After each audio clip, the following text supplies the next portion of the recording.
have or is participating in corruption activities. There's a concept of perception-based measures, and these are based on the subjective perception of corruption provided by experts, such as business people, lawyers, journalists, academics, accountants, what have you. They're usually expressed at a country level, and they reflect how corrupt the public sector is perceived to be by those who actually interact with the sector. An example of this is the Corruption Perception Index, which is commonly known as the CPI, by the Transparency International organization. And a lot of this you can actually find online. There's also the objective measures, and these are based on objective indicators of corruption, such as legal documents, audit reports, or statistical data. They're usually expressed at a country level or a sector level, so it may come down to the accountants, or it may come down to the attorneys. It comes down to a particular sector, and reflect how much corruption actually occurs in practice.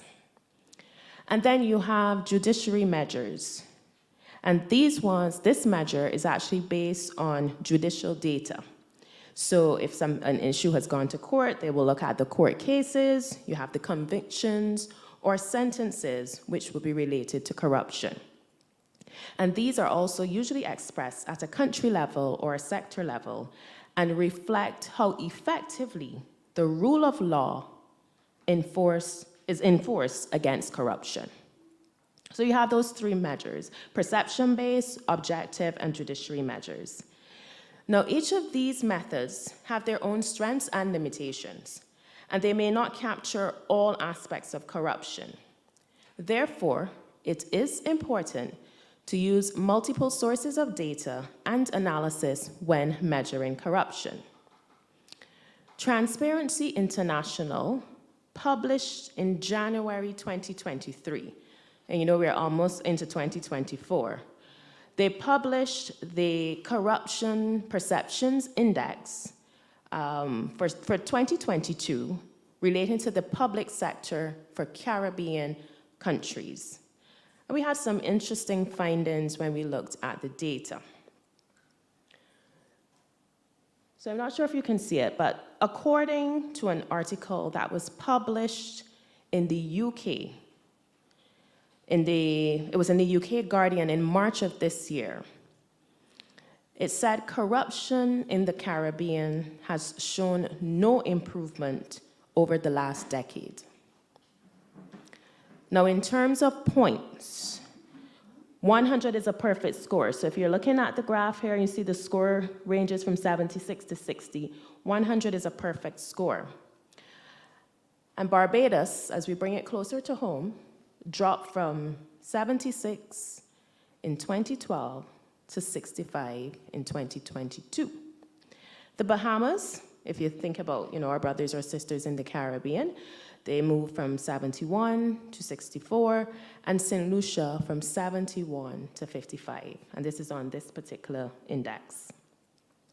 A read of the complete article was trying to create an image of the islands of the region that I feel was pretty negative, right? A closer review of Barbados's index shows the following for us. Barbados ranks 29th out of 180 countries in the index. It scores 65 out of 100 in 2022. That score actually remained unchanged from 2021. But remember, it was coming from 76 back in 2012.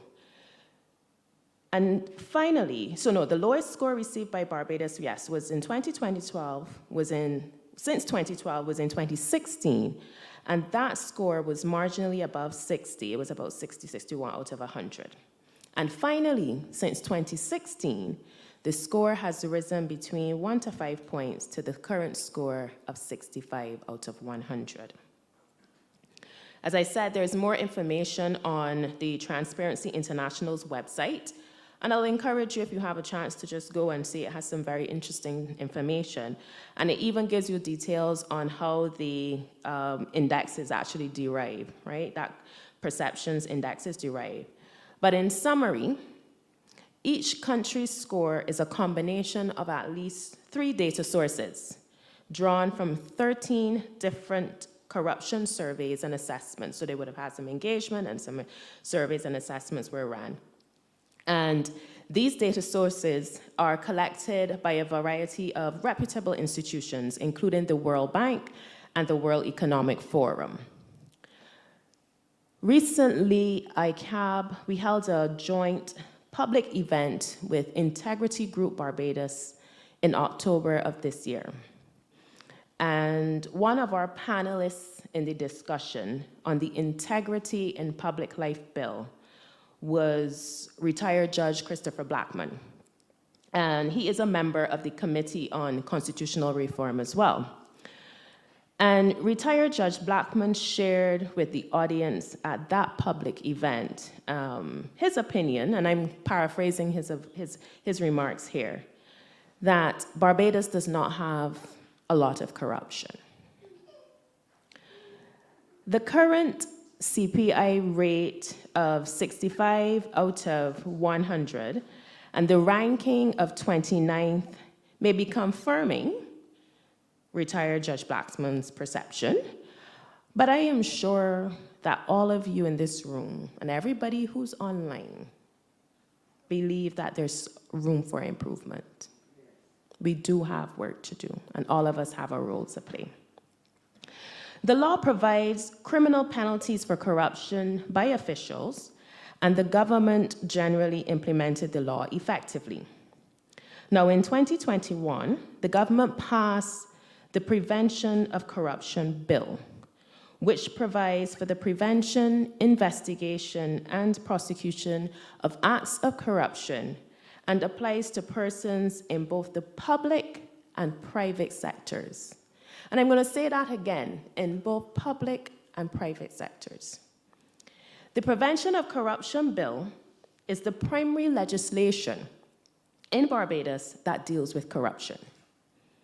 The Act provides for the prevention of corruption and outlines the punishment for corrupt practices. We also agree that integrity is essential for building any strong institution and assures citizens that the government is working in their interests, not just for a select few.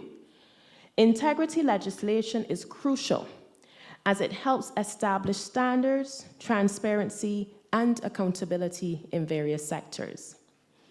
It aims to also prevent corruption, fraud, and abuse of power by outlining clear rules and consequences for unethical behaviors.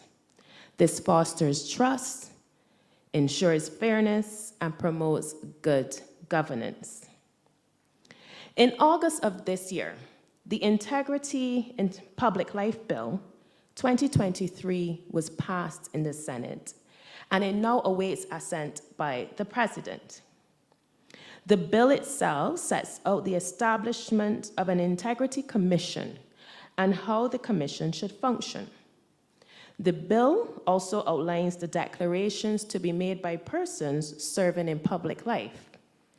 Those declarations of their financial affairs are made every 2 years to the Integrity Commission, with senior officers of the commission making their submissions to the President of the Senate. Under the bill, persons serving in public life will be required to declare all gifts greater than $2,500. Members of the House of Assembly and the Senate will be required to file a statement of registrable interest with the Commission. One might ask, well, what is considered to be a registrable interest? And these could include the appointment of a directorship or a membership of an association. So any such interest you need to declare. Finally, the bill establishes a code of conduct for persons exercising public functions and provides for the Commission to investigate alleged contraventions of the Code. The passing of the bill marked the end of a long journey. With ICAB, we provided written comments on 2 occasions and presented to the Joint Select Committee of Parliament in 2018. While the Institute is pleased to see that the bill has been passed, legislation alone is not sufficient to ensure ethical behavior. We can have all the legislation in the world, but it does not ensure that ethical behavior and ethical practices will take place. ICAB has made this statement previously, and I am re-emphasizing it here again today. We believe that the necessary administrative and enforcement mechanisms to ensure the effective implementation of the legislation, they're important. The appointment of members of the Commission should be a priority. Who's going to be on the Commission? Awareness campaigns and training should be initiated to educate public officials as well as the public about the new legislation and its implications. The joint public event that we held with Integrity Group Barbados, that I referenced earlier, was one of our efforts to raise awareness of the legislation. ICAB has also featured the Act on 3 of its episodes on Talking Finance on Wednesdays. If you don't know, we do have a program that is run on Wednesday afternoons, right after Brass Tacks at 1 p.m. or in between Brass Tacks at 1 p.m. So I encourage you to tune into the program if you have not heard of it before. So we've commented on the legislation there, and we've also published commentary in the print media.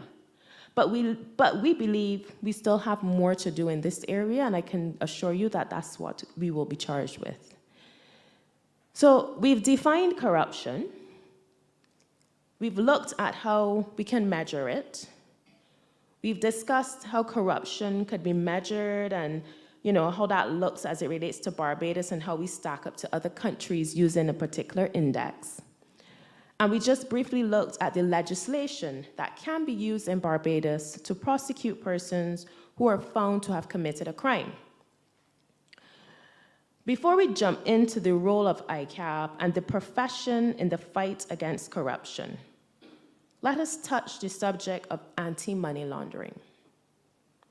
And it's important to cover this area and take a look at the relationship between anti-money laundering and the fight against corruption. The Financial Action Task Force, or the FATF, states that corruption and money laundering are intrinsically linked. And I'll read that again. The FATF states that corruption and money laundering are intrinsically linked. So you can't talk about corruption and don't consider money laundering. Money laundering is the process of illegally concealing the origin of money obtained from illicit activities. So this is not, money that you've obtained from doing things that are right or above board.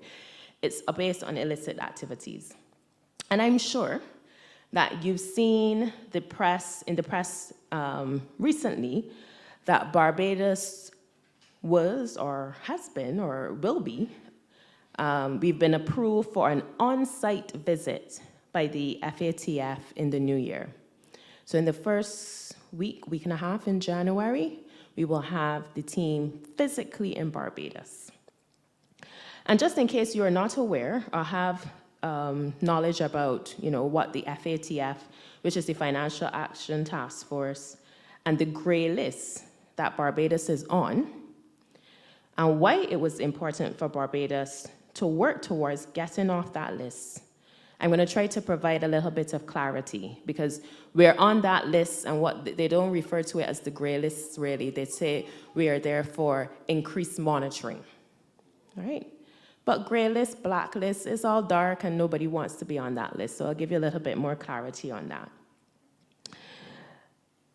And I saw another animation recently which said, this son was saying to his father, "Dad, I want to start a business in organized crime." And the father responded and said, "Are you going to do that in the government or in the private sector?" But it goes to show corruption does not only take place in the public sector. And that's a misconception that we have, because we automatically think corruption, you think politicians, but there is corruption in the private sector, right?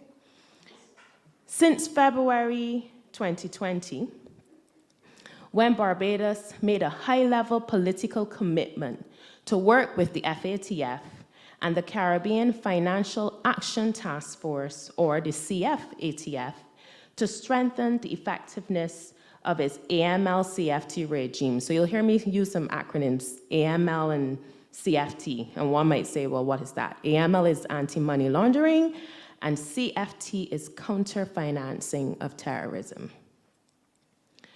Barbados, as a country, has taken steps towards improving its AML and CFT regime, demonstrating that accurate and up-to-date beneficial ownership information is available on a timely basis, and by pursuing repatriation and sharing of confiscated assets with other countries. So you want to know who's behind all of these businesses. When you confiscated assets, what are you doing with them? So we've taken some strides there in improving our regime. As its October 23 plenary, the Financial Action Task Force made the initial determination that Barbados has substantially completed its action plan and warrants an on-site assessment to verify that the implementation of the AML-CFT reforms has begun and is being sustained. So it's not like we can just say, yes, that's what we've done. They're coming here to do their checks to make sure what we are representing is actually happening. And they will also be looking at the necessary political commitment remains in place to sustain implementation in the future. So it's not like you put these things in place, it happens now, the FATF comes in, we get a pass and you move on and it stops there. There must be continued sustainable implementation of these regimes. Now, Barbados has the following key reforms. 1, conducting risk-based supervision of financial institutions and applying sanctions as appropriate. 2, ensuring that accurate and up-to-date beneficial ownership information is available on a timely basis. 3, improving and enhancing the use of intelligence. And 4, pursuing repatriation and sharing of confiscated assets with other countries. So those are the 4 key reforms that we have sought to implement as a country. The gray list is not the list we want to be on. So if you look at this listing here of countries, at the end of November 2023, you can see who else is on that list. And that's not a list that we want Barbados as a country to be on. Cayman just recently came off. I think might have been last month. They just came off the list, right? Trinidad was on this list, but Trinidad is also off. So we are hopeful, come January, when we have the assessments done, that we too can be removed from this list. Now, why is it important for us to get off this list, right? There's some real costs to be borne for being on a gray list or a list for increased monitoring. And it's not only for companies in the global business sector. You know, we have a thriving global, or what we used to call international business sector, but it also has an impact for domestic companies as well. So if you look at this slide, it's a non-tariff barrier. Nobody has said, we're going to put this fine on Barbados and charge a tariff because you're on this gray list. But there are other implications, being that of you have increased supplier costs, reduced profitability and debt service capacity, reduced access to capital, Nobody will want to really encourage or do business with us. It makes it difficult for you to say, well, you're going to open a bank account in another jurisdiction. So it has real tangible implications if you're going to be on this list. Reduced tax revenue. If we're on this list, will we get the international companies or the global companies saying, I want to do business in Barbados? So it has some real impacts. So I want to share with you now why the role of an accountant and ICAB is important in the fight against corruption and anti-money laundering. Do we have any accountants in the room by any chance? 1, 2. Housewife. Somebody said a housewife. Well, you know, they're the best accountants, right? Because they got to manage and handle everything. So Transparency International did some work to statistically confirm that there's a high level of correlation between the penetration of accountants in the workforce and the Corruption Perceptions Index. Basically, put more of us in the place and we should be a little better off, is basically what it's saying. There's a correlation. So the correlation chart that you're seeing here was created by the Transparency International using the data that they gathered back in 2022 for the 2022 barometer.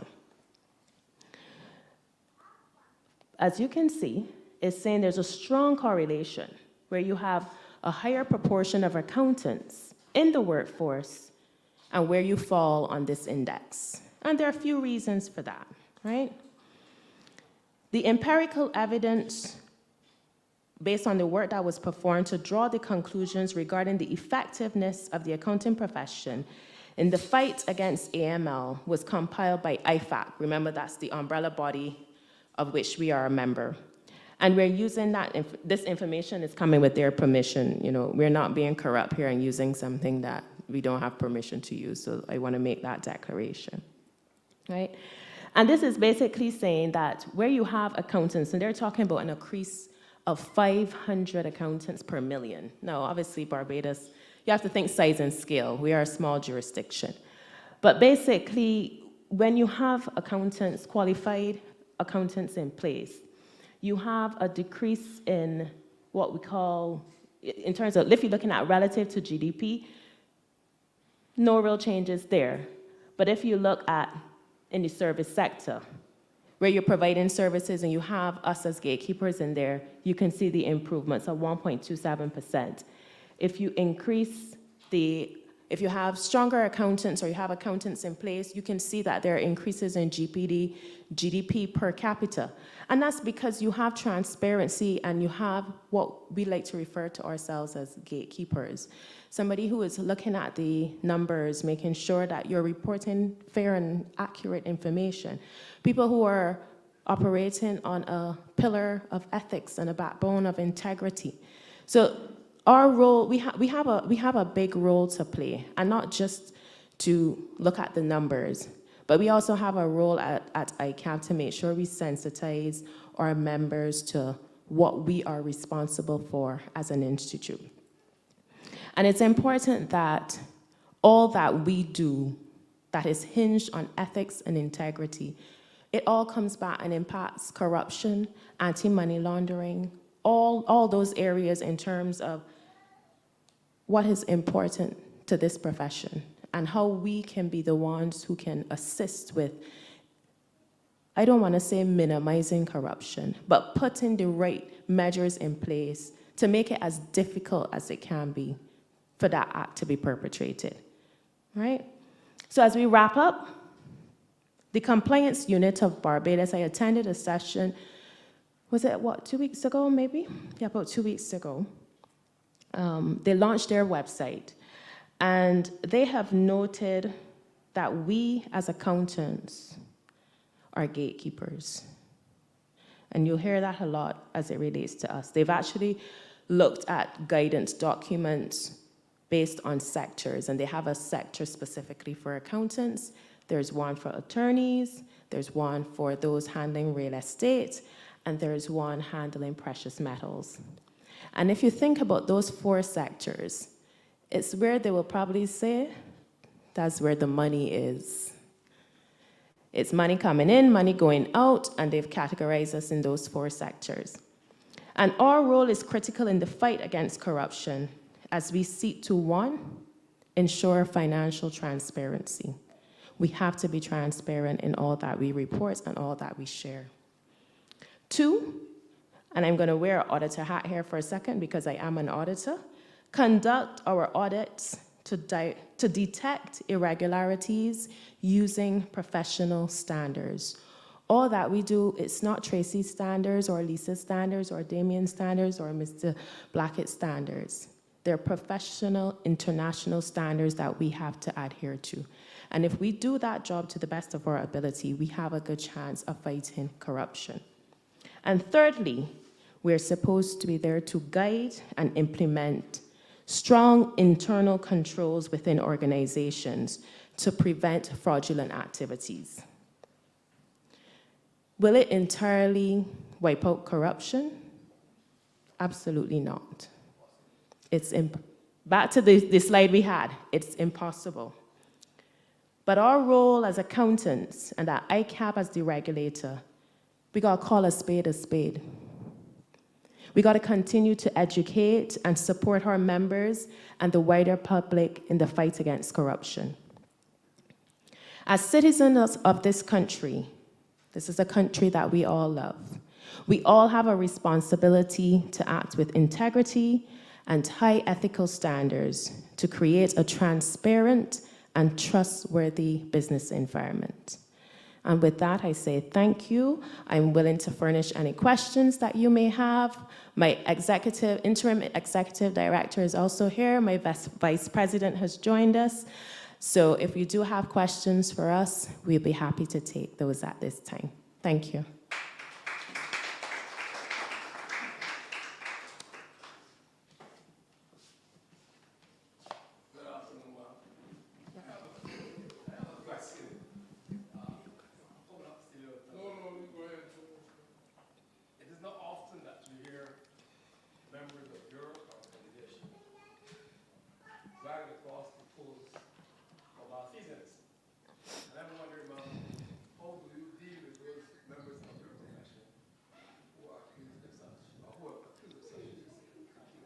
Thank you. And I like how you rephrased it when you said accused, because you're innocent until you're proven guilty.